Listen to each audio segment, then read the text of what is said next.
الذين آمنوا اتقوا الله ولتنظر نفس ما قدمت لغد واتقوا الله إن الله خبير بما تعملون. ولا ليال أيام دوم الهي مركن وديار قروبيني أي نكون فرحيني يكون بشهر سنيني سوق التاك بشهر رمضان بركة سنة ما أنت نواتا وسقوتين تيجي من كتير ويسير دماريسا ama maanta ugu dambaysa ama maalinka xigtaa ugu dambeeya hadii ay sodon ku dhamaato waxaynu leenahay dadka Ilaahay subhanahu wa ta'ala khayrka waafajiyay bishara ee xuquuqda Ilaahay subhanahu wa ta'ala uu saaray ka soo dhalaalay khayraadkeedii iyo barakaadkeedii burta ee gurubsaday bishara inuu wadna بشارة النبي صلى الله عليه وسلم وضدك نوعاس وكل بشارين أيوه بالبداف درجين شنة إلهي سبحانه وتعالى ولقوا عسومه ذنب قودي والله دافع هو يوم كوكبات فلي إلهي سبحانه وتعالى حقي يدلالك للربي إن بشارة السماء كوكبات فلي ولله سبحانه وتعالى الباب كيسو هي باب الرحمة وفرانها وواسع وأنا ريقوسا وأنا اسكدبتها وأنا قروشين بحيان وأنا إله سبحانه وتعالى وطوبت كينا حديث إله سبحانه وتعالى يطوبت ديس بلارا يداب ديس حتى كي قال كاها مكقد الكوي إله سبحانه وتعالى كوف حماضي إلها إن الله ثالث ثلاثة إلهي صدح إله وصدحيا لضو صدحيا وصدح كويهي وحوي إلهي عيسى بن مريم وابن الله كوي لها إلهي سبحانه وتعالى وحوسه قبل يكوبنا هذا الكلا لها اللي أفلا يتوبون إلى الله ويستغفرونه والله غفور رحيم ورميان اسقرانين وقفكوذا وحاوي قروشية كبحينين وإلهي وصول نقونين إنه توبت كينين إلهي با وحاوي الدنب قدافون نحريس بضن نحريس تاقال كالنوع عاسة إلهي انتو وحاوي كوقالوا وكوقع عاسة إليه هدنا أفحمضي أفلقات هذا قلك عاي نحريس تاقال توبت دا أفوراني يضفك مسلم كي اللي يقان كإلهي رميسان وحوية كقدي مايو هدي وسكرتو وقابسكيسي وحوية وكبريره وإلهي سبحانه وتعالى وصنعه وحالينا يتشانس كاويني عدي رنتي أي ساكتي وأيان ضره لكن مركز تبا وحينو لنا إلهي سبحانه وتعالى ديقسي الله وصنعه عبادة وين بين ولا ليال قدني وصومه عبادة كلو وين أيا إيانا إنوطا الله إنو قدنينا وإنو زكاة الفطر إنو بحنا إنو صلاة عيدة إنو تكناوي قفك مسلم كانت دينولوشي سبا انتا سيكون بيس قريسانتا إنو إلهي سبحانه وتعالى عابدو ووحو أبو ريه مركو عبادة قدتو متكالو يسود دياريني مركو تاكبحو متكالو قدقلي وحانو قسي دنبين يحجكي عمردي ودي لربو قفك مسلم كعبادة بعبادة وديبيس مركو ميد قدتو وإلهي سبحانه وتعالى حقيس كسوبحه إنه حوية ميد كلوها قلتابه وأباب الكيلة يديار قرو قيدا قلو أيال قرهباوي زكاة الفطر قولا ليال أحكامتي سموهم كهدين وحسك حسوسينو أرنتا كوباد وزكاة واجبة ودي فرضة والنبي صلى الله عليه وسلم إنه فرض يالي وأرهن فرضه لو ذا أبسوي وقف كستاوى وذابا inuu bixiyo ay tahay maxay ku waajibtaa waxay ku waajibtaa waa al-fitr min ramadaan bisha ramadaan marka laga afuro ee maalintii ugu dambeeyay qorraxdiisu ay dhacdo ee la afuro markaas ay waajibaysaa way zakat al-fitr ayu nabi sallallahu alayhi wasallam waa afurka bishii ramadaan baa laga afuray sababta iyo xikmadda loo jideeyay maxay tahay hadii jeeraale ilaahay subhanahu wa ta'ala waxa uu ina farayo ee waxa weeye layna amrayo de xikmad iyo dana waaweyn kama marna way iyo maslaxad inaga la inoogu danaynaya marka koobaad inagii soo soonnay marka labaadna waxa weeye dadweynihii gaar ahaan intii masaakiinta ahaa ee baahnaa ayaa loogu danaynayaa ilaan diinta islaamku sidaynu ogsoonahay walaalayaal waa diin ummadda nasiix u ah ummadday u danaynaysaa dadkay waxa weeye u wada danaynaysaa manjo iyo madax sabool iyo hantiile rag iyo dumar yar iyo weyn diintu waa u naseex dadkiibay dan u tahay arrinta koobaad nabigu sal alla alay wasallam wuxuu tilmaamay inay tahay tuhratan lisaa'imi min alrafati wallaq qofkii soomanaa ee soo dadaalay wixii gaboodfal iyo gaabis waxa weeye ka dhacay ayaa lagaga dhaafaya oo waa kafaara gud oo tahaaro ayay u noqonaysaa wey ilaahay subxaanahu wa tacaala wuxuu ogsoon yahay taagteenna iyo tamarteenna ayuu ogsoon yahay wuxuu ogsoon yahay cibaado kastoo aynu samaynayno iyo camal kastoo aadama u qumaya inaanu waxa weeye ka marnayn gaboodfal inaanu ka marnayn gaabis inaanu ka marnayn sagsaag iyo sarmaweyda aanu marnaba aanay ka marnayn ayaa ilaahay og yahay wax markaa jawaabir ah oo naqsiga iyo dhimanaanshaha aynu kaga kabanayno ayaa ilaahay subxaanahu wa tacaala inoo jidiyey markaa ninkii hadal deelqaafa iyo hadal aan wanaagsanayn iyo laqwi dandarro iyo rafad ay ka dhacday soonkiisa dhexdiisa dee waxa weeye waxay u tahay kafaara gud bay u tahayoo waa tuhratun lisaa'im arrinta kale waxaa loogu danaynayaa oo lagu daryeelayaa dadka waxa weeye masaakiinta ah ee saboolka ah ee danlayda ah ee baahan ayaa lagu raashimaya oo loogu danaynayaa oo nebigu sal alla alay wasallam uu leeyahay tucmatun lilmasaakiin diin uga fiican oo uga daryeel badan oo uga xanaanayn badan dadka waxa weeye tabaalaysan ee waxa weeye dacafada ah ee nugulka ah oo diinta islaamka ah ma jirto wey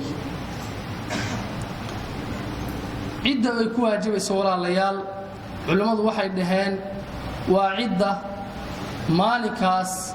rabadaan laga afuray wixii uu quudan lahaa ee raashiman lahaa isaga iyo inta maalkooda iyo masruufkiisu ay waajibka ku tahay wax ka dheeraada qofka haysta ayaa laga rabaa sida muuqata dadka intoodii badnayd dee way ku waajibaysaa macnaheedu ma aha in raashinkii isagoo diyaarsan uu guriga kuu yaallo aad maalinkaa raashiman lahayd ee waxa weeye dee xoolihii mood ama noolkay doonaanba ha noqdeene hadday kuu xaraysan yihiin oo kuu yaallaan waxa weeye qofkii waa lagu yeelanayaa nebiga sal alla alay wasalam wuxuu yidhi man sa'ala annaasa wa cindahu maa yugniih falyastakir min annaar qofka wax qinaa'a isagoo haysta dadka waxa weeye wax weydiisanaya naar uunbuu kororsanaya markaasaa la yidhi wamaa yugniihi yaa rasuul allah maxaad ka wadaa qofka wax deeqa haysta markaas wuxuu yidhi man lahu shabacu yowmihi wa laylatih qofka maalinkaa wuxuu ku dhergi lahaa ee ku gaajo bixi lahaa haysta weeyaan qofka noocaasa waa laga bixinaya naftiisuu ka bixinayaa wuxuu ka bixinayaa cid kastoo uu mas-uul ka yahay ayuu ka bixinayaa nebigu sal alla alay wasalam wuxuu lahaa addu lfitrata caman tamuuluun xadiiska uu daaraqudni iyo bayhaqi wariyey cidda aad masruuftaan ee aad maalisaan dee sakaatulfidriga ka bixiya cid kastoo waxa weeye biilkiisa iyo nafaqadiisu ay adiga waajib kugu tahay oo ku saaran tahay ama ilmihii ha noqoto ama xaasaskii ha noqdeen ama waxa weeye ha noqdeen waalidkii waa laga bixinayaa wey oo qofku uu ka bixinayaa wey maalan culimmadu waxay ka hadleen halkan oo kale xaaskii haddaanu la aqalgelin dee waxa weeye kuma laha oo nafaqada iyo biilka ayay had ya jeer ale sakaatulfidrigu raacsan tahay qofta dumar ahna ninka waxay maal iyo masruuf ku yeelanaysaa marka uu bineeyo ee uu dhiso ee uu la aqalgalo weeye haddii marka waxa weeye ay u mehersan tahay dee wayba dhacdaayo dhallinyaradu inay waxa weeye intay rabadaanka ismehersadaan dhahaan aan isu afurno oo soonfurta isla sugno nebiga sal alla alay wasalam ayayba dhacaysa inuu shawaalka dumarkiisa qaybo ka mida uu dhisay oo culimmadu qaybtooda ayba dhaheen wakhtigaasaaba sunno ah haddii qofku uu ku soo aadi karo weeye dee kuwaasoo kale haddii waxa weeye aan laysreeraysan oo lays arag waxa weeye kuma lehe waxa weeye ciddii markii hore maamulkeeda iyo mas-uuliyaddeeda iyo masruufkeeda lahayd qoftaa dumarka ah yaa dee ka bixinaysa ama aabbaheed ama ciddii kaleba wey sidoo kale waxay culimmadu dhaheen gabadhii naashizada ahayd ama naakirada ahayd ninkii ku amarka taaglaysay diiday ama duday oo waxa weeye iyadu iskeed u duday ninkii ka tagtay iyadana nafaqadii kuma leh ninka biilkii kuma leh iyada iska bixin doonta ama waxa weeye ciidii waxa weeye masruufkeeda leh ee kale ayaa ka bixinaysa weey ay culimadu dhaheen waxa la bixinayaa waa waxa la quudanayo ee muctaadka ah ee dadku waxa weeye ay ku nool yihiin qaalibkooda la bixinaya nabi sallallahu alayhi wasallam waqtigiisii de wuxuu faray in laga bixiyo hay'adda iyo qamandiga iyo timirta iyo wixii la halmaala sida ibn taymiya iyo ibn al-qayyim ay leeyihiin iyo culimaduna waxa uu inta nabi sallallahu alayhi wasallam u magac dhabay de waxay ahayd madiina wixii laga noolaaway raashin iyo cunto aan nooca ahayn haday dadku ku nool yihiin oo ay quud u tahay oo quudka caadi ahaan ay ku noolaadaan ay tahay way bixinayaan iyay ka bixinayaan quud baa la rabaa wixii isagu aan quud ahayn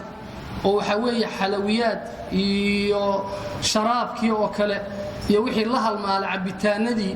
iyaga quud ma noqdaan laguma noolaado kuwaas waxa weeye lagu bixin maayo bariiskii iyo badarkii iyo galeydii iyo digirtii iyo waxyaabaha aruurkii naga inoo baxayay ayaa lagu bixinayaa weeye ala qof waxa laga bixinayaa 2 kiilo iyo badh saac ayaa waqtigii nabi sallallahu alayhi wasallam la bixinayay oo uu faray oo wax kastaba waxa weeye laga bixinay saac wuxuu ahaa halbeeg wax lagu beego oo qori ka samaysan waqtigii nabi sallallahu alayhi wasallam culimadu haday dadaaleen oo cilciliyeen oo ay fiiriyeen waxyaabaha casriga wax lagu beegto waxa uga dhigmana waxa uu soo baxday 2.156 way waa 2 kiilo badh waxa weeye raashinkii ah ayay soo baxday oo la bixinayaa way ayaa la bixinayaa yaa la siinaya oo waxa weeye lagu bixinayaa waxa lagu bixinayaa dadka baahan ee waxa weeye masaakiinta iyo fuqarada ayaa lagu bixinayaa way culimada qayb yiri waa jumhuura 8 qaybood ee la siinayay zakadii maalka yuumba la siinaya laakiin sida xoog badan ee nabi sallallahu alayhi wasallam uu magacaabay du'matan lil masaakiin waa dadka baahan ayaa la siinayaa weeyaan walaalahay iyaga ayaa la siinayaa maalinkaas faraxa ayaa la rabaa in laga qayb geliyo dareenkooda in la ilaaliyo in waxa weeye laga deeqo oo lagaga filnaado inay dadka gacmaha u hoorsadaan nabi sallallahu alayhi wasallam waxa laga wariyay inuu yiri uqnuuhum aan الطواف في هذا اليوم warkadeeq oo kaga filnaada maalinka inay de wareegaan oo dadka tuugsadaan waa in fadhiga waxa weeye loogu shaqeeyo oo intii loo beego oo loo miiso guryahooda loogu geeyaa culimadu waxay ka hadleen raashinkii nooca ahaa ee cala qof 2 kiilo iyo badh laga bixinayay haduuba qofku isagii iyo intuu mas'uulka ka ahaa waxa weeye ma awoodo de inta uu awoodo uu ka bixinaya isagoo naftiisa iyo xaaskiisa iyo ilmaha iyo waalidka ka bilaabaya ayuu intuu awoodo ayuu ka bixinayaa weey waxa culimadu ay isweydiiyaan oo soo noqnoqota qiimo ma lagu bixin karaa 2 kiilo iyo badhkii waxa weeye lacagtooda miskiinka ama saboolka ma la siin karaa sida sunnaha ah ee asalka ah ee nabi sallallahu alayhi wasallam hadigiisa iyo hadigii saxaabadaba ah waxa weeye in raashin ahaan loo bixiyo la raashimo masaakiinta iyo cunto ahaan lagu siiyo waayo xikan badan kama madna oo waxa weeye waa shaciiro waa astaan maalinka yawmul farah iyo abaabulka iyo agaasinka loo galayo masaakiinta iyo danleyda ee raashinkii loo miisayo ee loo geynayo iyada qudheeda waxay tahay maqsad in ummadii oo isu adeegaysa oo isxaq dhowraysa oo dadkii waxa weeye nugulka ahaa ee masaakiinta ahaa fadhiga loogu shaqeynayo guri kasta hortiisa raashinkii lagu miisayo oo la qaadayo oo shaciirada ilaahay la muujinayo oo la weyneynayo cabsidayna ka timaada waman yu'azzim sha'air Allah fa innaha min taqwal qulub saasa asala in raashin lagu bixiyo haday badani keento oo waxa weeye qofkiiba u baahan waxa weeye raashinka waxa uga dan badan oo uga dheef badan xoolihii iyo dhaqaalihii oo waxa weeye baahi badan u qaba ama caruurtiisa ku iidsiisto ama si kale waxa weeye noloshiisa ugu maareeya culimada qayb badan oo kamid ah waxay leeyihiin marka oo salafkii iyo waxa weeye mucaasiriinta bale inay banaan tahay oo qofkii qiimaha waxa weeye lagu siinayo way qiimaha lagu siinayo laakiin waa xuduud aad u kooban oo marka qofkaasi gaar ah u qiimayso oo baahidaas waxaana muhiim ah markaas oo kale inay gaadho cidii waxa weeye mutaysanaysay haddii inta lacag bixiso meel kale lala aadayo oo waxaan sharcigeena ku banaanayn balwad iyo wixii la halmaalo qofkii uu la doonanayo oo ku dhahay aniga lacag sii taasoo kale ma banaana waa min baab tacaawun cala al-ithm qofkii dambi baad ugu kaalmaysay markaas oo kale waxa weeye la siin maayo raashinka caruurta iyo reerka u geystay raashinka baa la siinayaa weey waqtiga la bixinaya walaalayaal waa intaan salaada la aadin nabi sallallahu alayhi wasallam waqtigaas uu faray marka ay qorraxdu dhacdo ee la afuro laga bilaabo ilaa intaan salaada la gelin ayaa la bixinayaa salaada aroor kadib inta aan salaadii ciid la gelin waqtigaas aan ugu fiican oo la bixinayaa weey qofkii hadii uu ka dib dhigo oo salaadii waxa weeye laga soo baxo waa dambiile kagana dhici mayso bil ittifaaq culimada dhan baa isku waafaqsan waxan waxa weeye waa xaq aadama iyo xaq ilaahay xaqi aadamaha waad gudaysa waqtigii haduuba ku dhaafo oo waxa weeye salaadii laga soo baxo adoon bixin xaqii masaakiinta iyo saboolku halkan ay u fadhiyaano isagu kaama dhicina waad siin doontaa way oo waad bixinaysaa way ilaahay subhanahu wa ta'ala ku faray wa amara an tukhraja qabla an tuadda qabla khuruj an-nas ila salat nabigu wuxuu faray in aan waxa weeye salaada intaan loo bixin la bixiye amarkii nabiga sallallahu alayhi wasallam baad jabisay taana dambiilaad ku tahay iyadana waad ka toobad keenaysaa oo inaad ilaahay u toobad keento zakadiina waxa weeye aad bixiso ayay noqonaysaa way hadii waqtigii uu baxo oo dhihimaysi waqtigeedii bay dhaaftay oo way iga dhacday way ma dhacdo oo waqtigeedoo bixiyo culimada islaamka oo dhanna way isku waafaqsan yihiin oo nin ku diiday mala weeya cidda laga bixinaya waxa weeye waa cid ilmihii yaraa kii weynaa iyo raggii iyo dumarkii iyo maxay hayto adoomadii iyo xorti intaba qof kasta waa laga bixinaya oo muslima ama isaga iska bixinaya haduu isagu ismasruufo ama qofka masruufa ka bixinaya waxa shardi ah qofkaasi marka ay zakadani waajibtay oo qorraxdu markay dhacday ah inuu joogo oo jiro oo nool yahay haduu rabadaanta intii hore uu soo noolaa dabeedna intaan maalinkii ugu dambeeyay la afurin ee qorraxdu dhicin uu dhinto waxba qofka kuma waajibin way